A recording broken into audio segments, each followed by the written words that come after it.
Hi everyone, welcome to the CA class.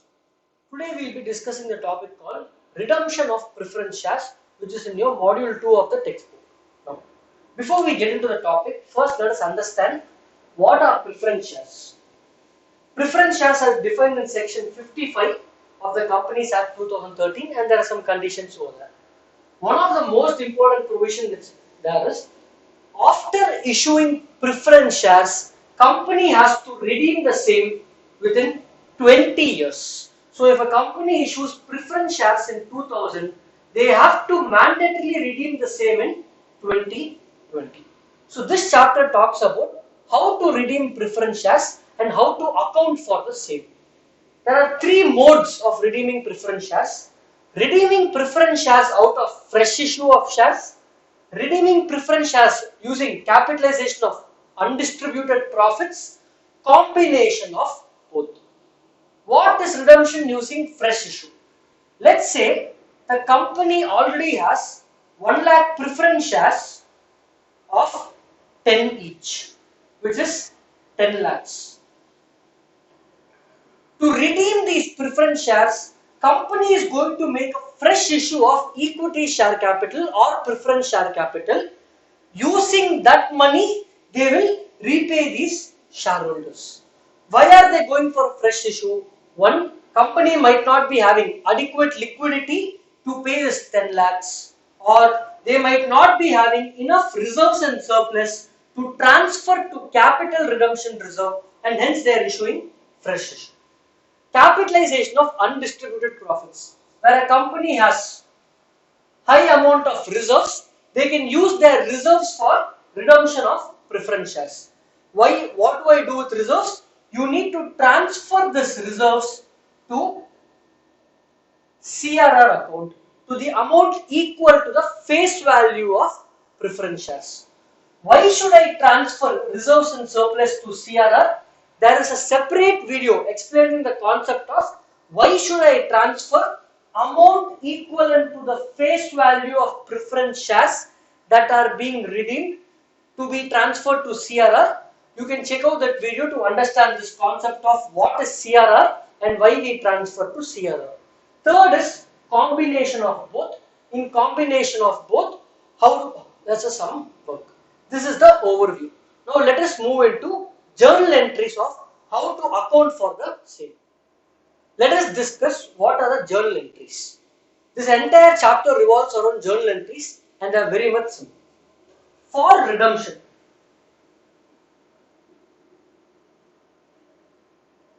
check if the redemption is happening at a premium or no premium. What do I mean by redemption at premium or no premium? Let's say company has 1 lakh shares at rupees 10 per share. They will redeem them at rupees say 15. So they will pay 5 rupees more per share to each preference shareholder as premium. Now how do I redeem preference share?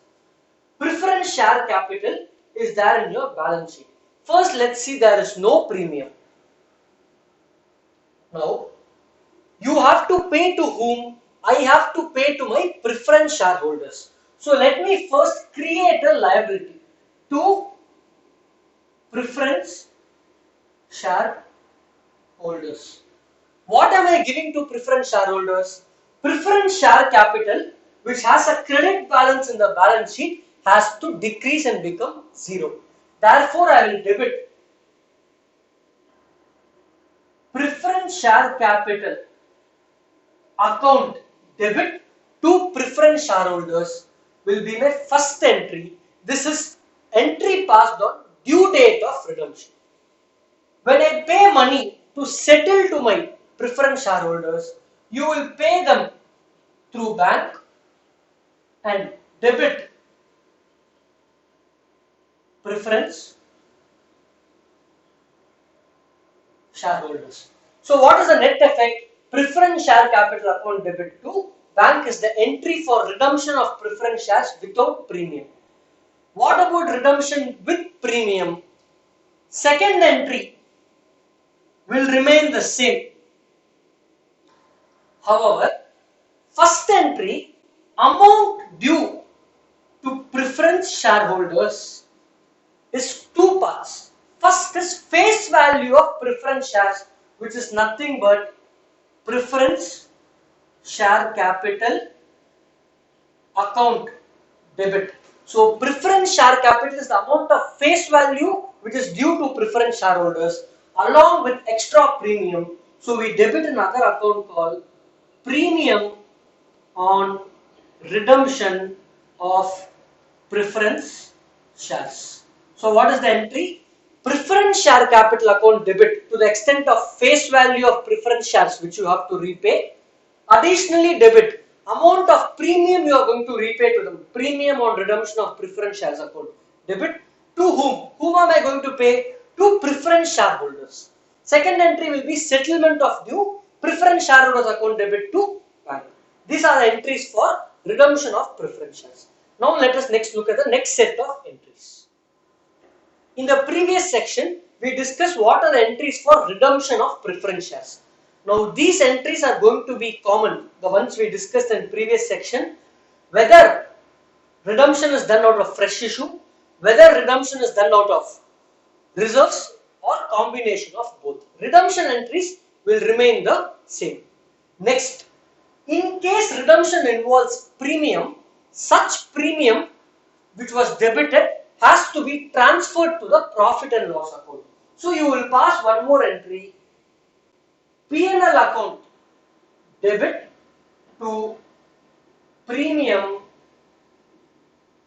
on redemption of preference shares. So we will pass another entry transferring the premium to debit of the P&L account. So far we have seen two sets of entries. First set is for redemption of preference shares, which will be there in every sum. Second set is if the redemption involves premium, entry for transferring the premium to redemption P&L account. Now let us look at entries which will come in case company makes a fresh issue. If company is making a fresh issue, such an issue can be made at face value or premium. Now we will discuss the same entries which we studied in our school. Entry for issue of shares. Bank account debit to equity share capital. If shares are issued at face value, bank account debit to equity share capital to securities premium if issue is made at a premium. So these set of entries will come if redemption is done out of fresh issue. Now, what if redemption is done out of using only reserves? Then the Act says amount equivalent to the face value of preference shares should be transferred to a separate reserve called capital redemption reserve. So we will debit reserves and surplus, free reserves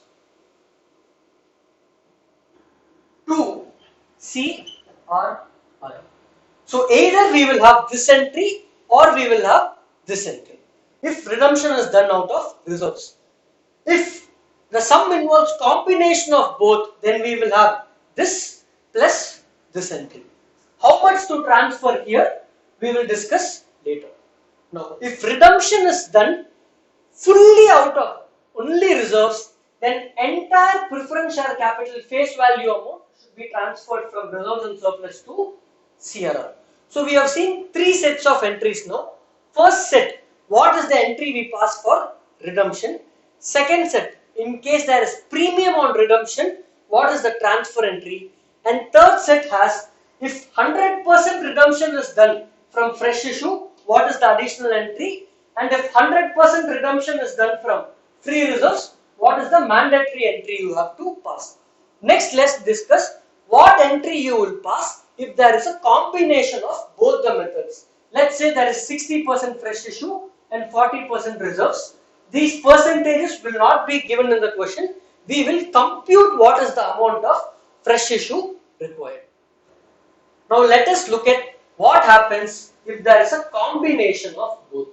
Why will there be a combination of both? cases where company has little money, they require some more money, or reserves are less, it is only little bit adequate, so they require some more fresh capital. Now, most of your sums will be questioned like this. They will ask how much of fresh issue is required or how much of reserves can be used.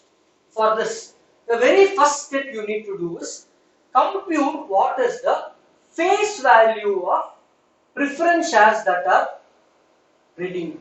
Let us assume the face value of preference shares that is going to be redeemed is 10 lakhs. Second, compute how much of free reserves and surplus is available for redemption. Let's say only 5 lakhs of reserves are available. Third step is 1 minus 2. How much of fresh issue is required? How much money is required in terms of fresh issue? Which is nothing but 5 lakhs. How many shares to issue in fresh issue? We require 5 lakhs divided by face value of share. Assume you are going to issue new shares at face value of 10. Then you need to additionally issue 50,000 new shares. This is how a sum will be there in combination. In this case, how much will be transferred to CRR? Total face value redeemed is 10 lakhs. However, 5 lakhs is coming from fresh issue. Therefore, the minimum limit is maintained. Only 5 lakhs reserves and surplus will be transferred to CRR. Let me repeat again. The concept of why we are transferring to CRR is there in a separate video. The link to that is given in the description. Please watch that to understand the concept of why amount is transferred to CRR. Lastly, there is a concept in the book. Let us understand that, which says, what if I make fresh issue at a premium and redemption is also at premium? Can I use this securities premium to write off with this securities premium on redemption? Basically, can I use securities premium as one of the reserves for adjusting the premium on redemption? That is, the second entry, we transferred premium on redemption to P&L account. Instead of transferring to P&L account, can we transfer it to securities premium? Reading section 133, it says, if a company does not follow section 133, then it can use securities premium for premium on redemption. If a company follows section 133, then it cannot use securities premium for redemption of preference shares. Now, all the sums in the ICA study mat have been solved in the assumption that company follows section 133 of the Companies Act, and hence you will notice that in all the sums, premium on redemption of preference shares is transferred only to the profit and loss account and not to securities premium. However, in the exam, if they mention that company is not following section 133, then be very careful that premium on redemption can be adjusted with securities premium account. In default, if question is silent in all the sums, do not use securities premium for adjusting premium on redemption. So let me summarize. There will be totally 3 to 4 entries for a sum. The first entry will be fresh issue if there is fresh issue, or transfer of reserves to CRR. Second entry will be redemption entry, redemption with premium or redemption without premium. Your third entry will be adjusting the premium. These are the basic entries. This chapter, sums in this chapter can come individually for redemption of preference shares, or it can also come with combination with redemption of debentures and bonus and rights issue in a full-fledged problem. Thank you.